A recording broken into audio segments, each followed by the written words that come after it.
When Chief Justice Roberts tried to downplay Congresswoman Jasmine Crockett's tough courtroom experience, you could feel the tension in the room. It was a daring move, a piercing stab at her past, and it came out of nowhere. "Congresswoman Crockett, could you please explain what your real experience in a courtroom is?" he asked. His words slashed through the air like a switchblade, calm, planned, and very deep. Everyone in that room, from the interns to the highest-ranking staff members, realized something was wrong. This wasn't a simple request for further information, it was an attack. Roberts, who was the most powerful person in the room, seldom looked up from his notes. He wasn't asking for an answer, he was trying to get her to do something. But Jasmine didn't move. She didn't yell back. She didn't yell or mess with the mic. Instead, she blinked gently, letting the silence last longer. This made the room feel 10 degrees hotter. People moved around in their seats, not sure what was going on, and you could just hear the tension. Was she going to fight back, or would the stress break her? But Crockett didn't give in. She said in a calm, almost casual way, "You mean my work in state criminal courts? Or the years I spent defending clients in rooms with holes in the walls and a judge's bench propped up with plywood?" She said this with a calm, unflinching voice. The room's quiet got thicker. Jasmine wasn't simply defending what she had been through, she was telling the whole truth about it. And then she said the last thing that hurt. "I'm happy to tell you about my time in court, Chief Justice. But first, are we talking about resumes or judicial accountability?" That was all. It was more than just a defense. It was a message, a punch to the belly wrapped in velvet. Roberts took a moment to think, and for a moment, his calm facade cracked. The cameras, though, did see it. C-SPAN saw it. And by night, everyone in the world had seen it. Half of Black Twitter has already shared it. The true turning point in this story wasn't simply that Jasmine defended herself, it was how she did it quietly and without getting angry.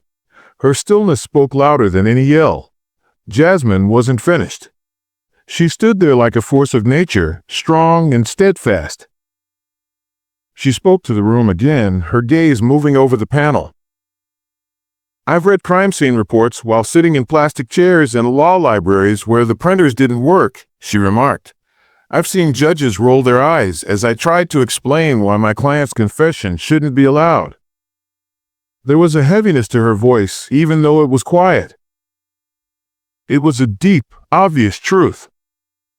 So, if this question is about whether I've worn heels on cracked courtroom floors while fighting for people the system doesn't see, yes, I have.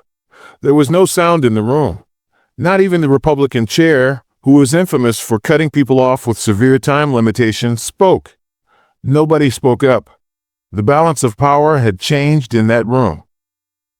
Jasmine wasn't just defending herself, she was also speaking for everyone who had been ignored, discarded, or silenced by the system. But what really shocked me was not only how calm she was, but also where she came from. Before she ever donned a congressional pen, Jasmine Crockett understood what it was like to walk into a room where no one felt she belonged. She was born and raised in Texarkana, Texas, where the air was always thick with dust and politics were often on people's minds. Her parents didn't know anyone in politics. Her mom worked 2 shifts at the hospital in town. In the rear corner of a strip mall parking lot, her dad maintained a repair shop.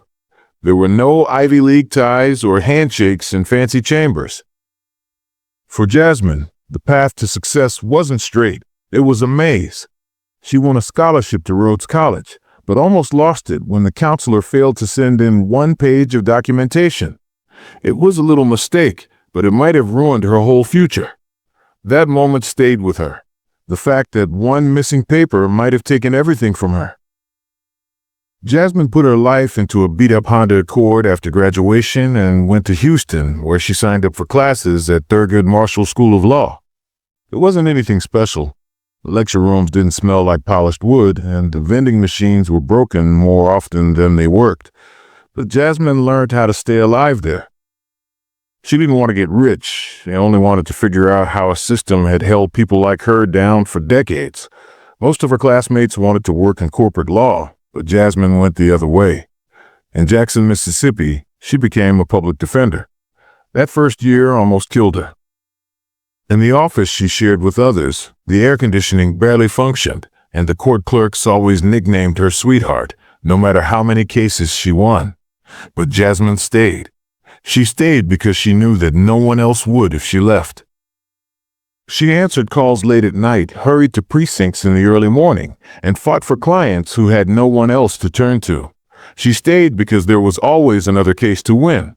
The position came with threats, restless nights, and a continual reminder that the struggle was never really done. It was only on hold.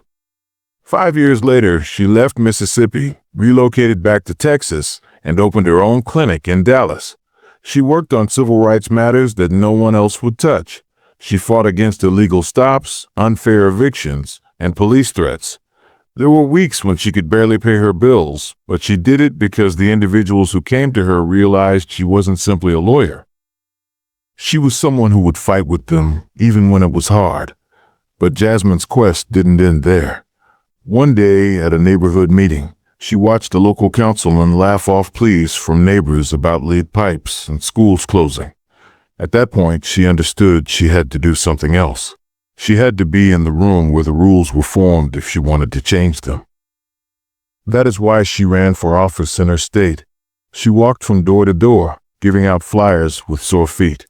People warned her she was wasting her time because she was too loud, too direct, and too rough around the edges. But Jasmine came out on top. She didn't stop there. She ran for Congress and won again. And now she was seated across from Chief Justice John Roberts, one of the most powerful men in America. He had never had to beg for justice before. Roberts had a privileged life. His family was solid, and he went to a top school.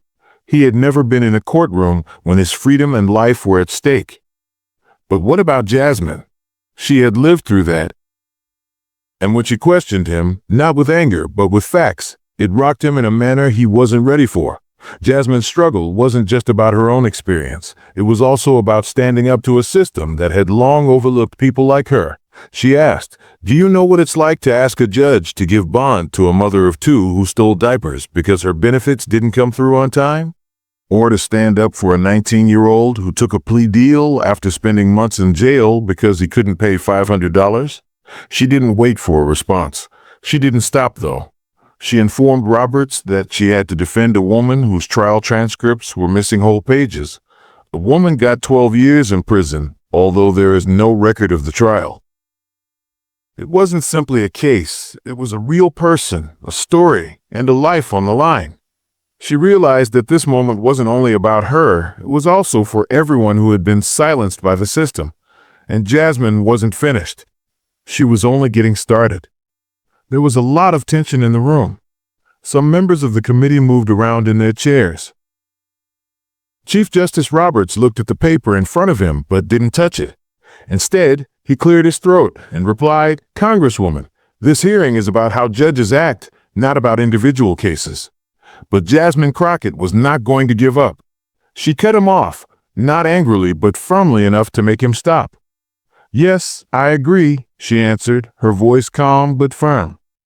That's why I think it's important to look at how we define behavior. I think we're looking at two distinct standards here because mine is always being questioned even when I'm actually working in court, and yours isn't, even when there are financial conflicts, which we're about to talk about. Roberts glanced right at her for the first time that morning. For a short while, the room was motionless as their eyes met. There was more to it than merely a disagreement of viewpoints. This was about class, being close to pain, and the hidden hierarchy in Washington that no one talks about but everyone knows is there. Roberts carefully blinked his eyes to try to get back in charge. "I would ask that the Congresswoman not suggest wrongdoing without proof," he remarked in a calm manner. "You'll get proof in a minute," Jasmine said in a calm voice. She reached for a second folder without looking down. This one was thicker than the first. Her helper seemed worried. Everyone else in the room wanted to know. Jasmine didn't say anything right away. She let the excitement grow. She started by saying, "This is a review of past decisions you made. Cases where the decision closely matched the interests of the Judicial Policy Center, a group that, until recently, didn't tell people about donations made to a think tank where your wife was a board member. There was silence. It was too much to handle. The cashier got the folder from Jasmine. She went on to say that same group filed amicus briefs in 3 of the 5 decisions we're talking about. The whispers started right away. Roberts' jaw tensed, but he didn't move. I don't know anything about those donations, he continued, his voice getting a touch tight, and I would warn against making guesses in public without Crockett cut in. I'm not guessing. I'm reading from documents that were sent to the IRS. They have dates, signatures, and have been public for weeks. Not talked about. Boom. That was the time. There was no yelling or name-calling, simply a clear, surgical accusation that seemed like a trap. The room's air changed. Under the table, staff members checked their phones. A reporter in the back was writing things down quickly. The chair was no longer being watched. Everyone was looking at Jasmine. Crockett sat back in her chair. I didn't come here to play the headlines, she replied. I'm here to tell this country that fame doesn't make you less responsible. But the true shock wasn't simply the proof she gave. It was how calm and composed she was when she said it. Jasmine didn't move. She didn't yell. She didn't look around to see if anyone else agreed. She talked like she had been waiting a long time for the microphone to come to her. She turned to the next page and said, the Judicial Policy Center has given more than $3.2 million to groups that have been shown to have an effect on federal decisions. That type of money isn't something most people keep track of. But that's the thing with power. It lurks in plain sight. The room was completely quiet, except for a faint cough and the soft hum of the air conditioning. Everyone in that room had just heard something they couldn't ignore. Roberts looked at her, and he didn't seem as sure of himself as he used to. He wasn't grinning anymore. I find it very troubling, he added, his voice tense. Crockett didn't move. She went on to say one of the biggest donations came in the same quarter that you wrote your opinion in the Vanguard Medical versus Reeves case. The policy group's biggest funders immediately benefited from the 5-4 decision in that case. This time, the whispers were louder. A pen fell from under the press table. Someone else said quietly, "Is she serious?" A third wrote furiously, probably already writing a tweet. Jasmine didn't wait for an answer. She turned to another page and said, I'm not saying you write judgments for money. I'm saying that the system has let the illusion of neutrality survive for too long without being questioned. She stopped for a while to let it sink in, and when she spoke again, it hit hard. When regular people have to show proof of $600 in Cash App transactions, but federal judges don't have to show presents from big political donors, something is wrong. People know this. There it was. Not an attack on Roberts personally, but on the whole system. The way it is built, the walls made of glass, the air in rooms when judgments are made that don't matter. Roberts sat up straight in his chair, his face blank, but anyone who had ever argued a case in front of him could tell what it was. He was on a mental tightrope. I didn't know that my decisions and those donations were the same, he added softly, attempting to calm down. And I don't agree that my judgment is for sale. Jasmine nodded once, not because she agreed, but because she had already guessed what would happen. Then let's get everything on the record, she continued, her voice firm. Let's get financial disclosures for all 9 justices by subpoena. Let's find out where else the money has gone. The room was still. Senator Orrin Veal, a senior Republican on the committee, raised his hand a little. Congresswoman, let's not Senator, Crockett said without turning her head. I've seen how fast this body works when it's handy and how slow it gets when the pressure is too much. I didn't come here to make folks feel at ease. Veal let go of his hand. No one spoke for 15 seconds. The quiet wasn't calm. It felt like something was about to break. The chair finally spoke, shattering the silence. Let the record show the evidence that Congresswoman Crockett gave. We'll take a break for 10 minutes before we go on. As they slowly got up, the cameras kept rolling. Some people walked out into the hallway, confused. Some people stayed in their seats and whispered to each other across the rows. A few people looked at each other and knew what they were thinking. This was greater than anyone had thought. News teams were already moving around outside. A group from Pittsburgh, who had simply gone to get some stock footage, was suddenly streaming live from the hearing. Jasmine stayed cool and solid in her seat. Her helper leaned close and said something to her in a low voice. She shook her head. She answered, "Not yet." She knew what was going to happen, the backlash, the news stories, the calls, and maybe even the threats. But she also realized that this was more than just her. It has been a long time.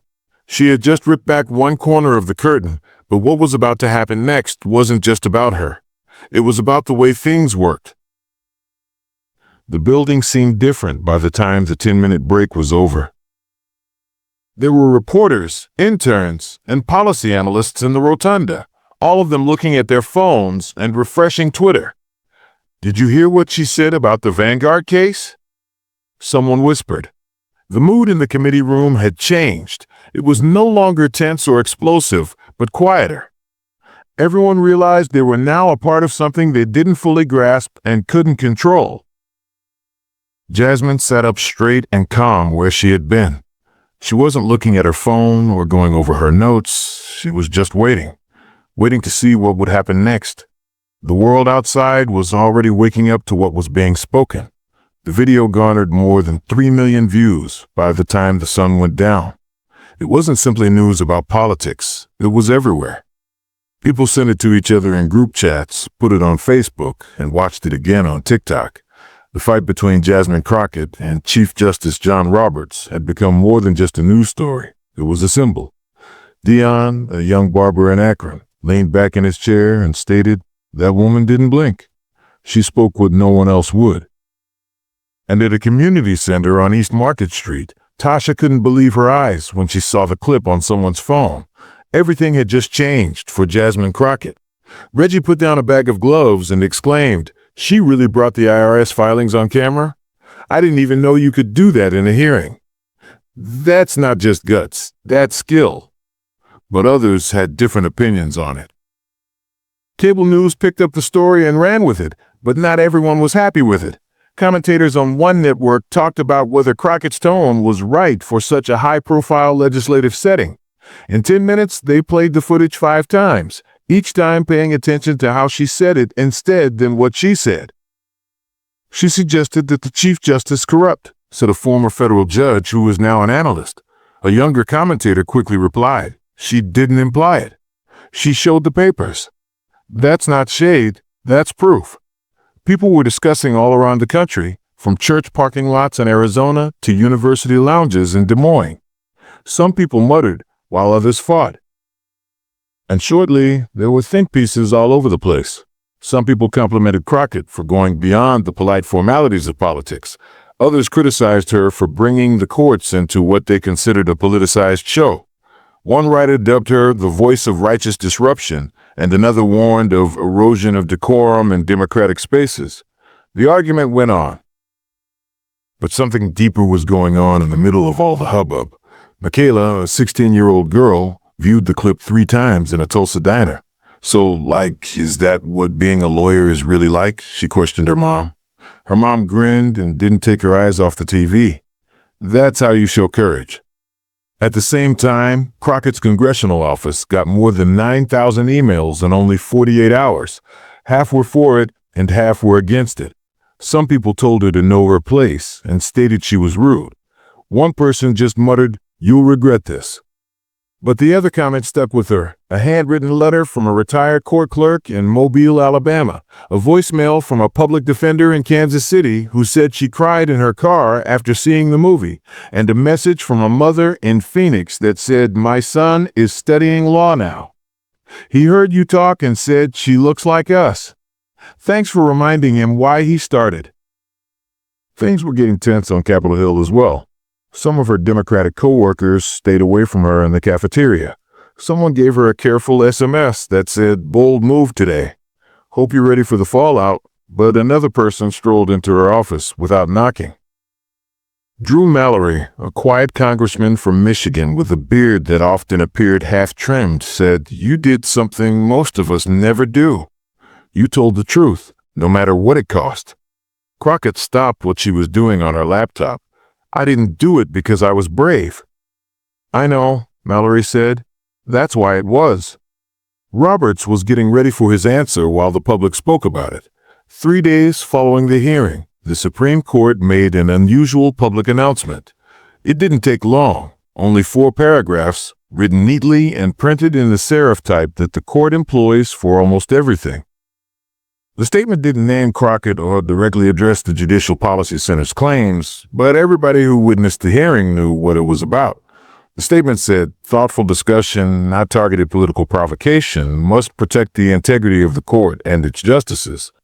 We respect the function of oversight, but it is important that the independence of the court not be mischaracterized or questioned. That is to say, we're not talking about it, and how dare you ask."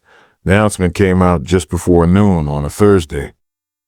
News sources rushed to cover it, and pundits analyzed it as if it were scripture.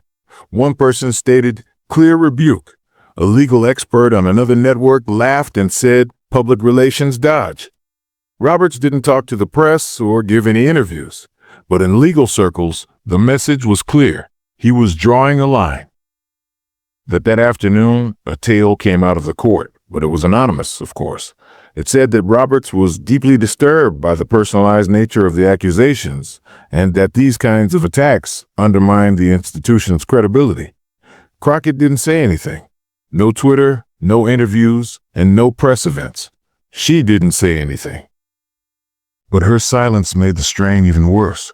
The court statement may have intended to bring attention back to tradition, but the people wasn't ready to let go. Law students started looking at the exhibits that Crockett had sent in online. There is now a subreddit just for talking about judicial financial ties. Journalists began to look through tax documents, 990 forms, and public disclosures that had been disregarded for a long time. Roberts wasn't the only thing that mattered anymore. It was about the mechanism, or lack of one, for the highest court in the country.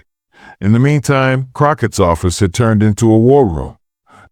Staff members spent extra hours taking calls, redirecting press, and keeping an eye on social media for threats. The mood wasn't crazy, it was focused. One intern, a junior from Temple University, surreptitiously printed down every story on the hearing and began putting them together in a binder. He shrugged when asked why. "We should have a copy of the first draft if they're going to change history." Crockett stood in front of her office window later that night and looked down at the steps of the Capitol. She didn't plan any of this. The comments? Yes. Yes, the files. But not the next wave. She didn't want to be a symbol or a source of trouble. She just wanted the system to stop acting like being responsible was an attack. Her chief of staff knocked on the door lightly.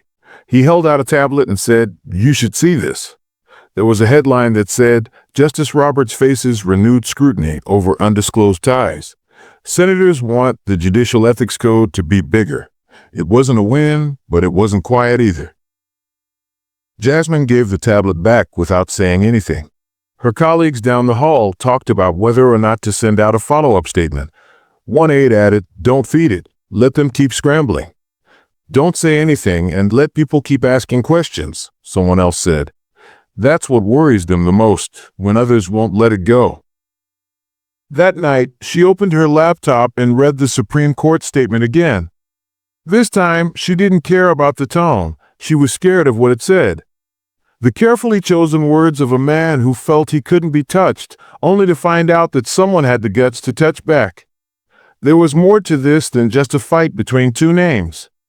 It had become something greater and harder to control. The noise hadn't stopped 2 weeks later. The news was now focused on the next political fight, but the discourse that Crockett's fight started was still quietly going on. You could hear it in the whispers in coffee shops and law school lectures and in questions at town halls. 2 paralegals from a community legal clinic in Stockton, California, spent their lunch hour going over Crockett's displays. One person commented, "It's crazy how quickly they tried to make this go away." If she had lied, they would have pulled her across the floor. But she didn't, so they didn't pay attention to her. And that was the thing. Jasmine Crockett didn't make things worse, didn't yell, didn't storm out, or make things worse. She brought information like names, statistics, and timelines. She accomplished what people say they want their leaders to do, speak up with meaning. But the people in charge kept quiet and turned their backs. It wasn't about manners. It wasn't her fault. It was about who gets to ask the important questions and be heard. Jasmine Crockett wasn't supposed to be in that seat. She shouldn't have been so sure of herself. Not because she wasn't qualified, but because her being there broke the illusion. She didn't get her authority from her family, didn't rely on her family's history, and wasn't asking for it. She was already in the room, changing the script without asking. There, SBNG, paranoia, fill in the blank. When someone like Jasmine talks openly about the difference between privilege and pain, the system considers it confrontational. When she produces papers, she gets into a fight. It's inflammatory when she asks actual questions, but it's not any of those things. It's just not comfy. And that uneasiness shows a deeper truth. Certain organizations aren't used to being questioned by people who aren't part of the inner circle, especially not people who have both personal experience and professional reputation. For the professional reputation, a biasless offense and professional reputation, thus Ray and thus Sasha's reputation. She leaned forward and looked straight into the camera. I want to tell you a story, she began, her voice serene but full of silent power. Not the one from the hearing, but one from years ago when I had just graduated from law school. Crockett stopped to think about what she wanted to say. I was the lawyer for a juvenile who was in a stolen car case.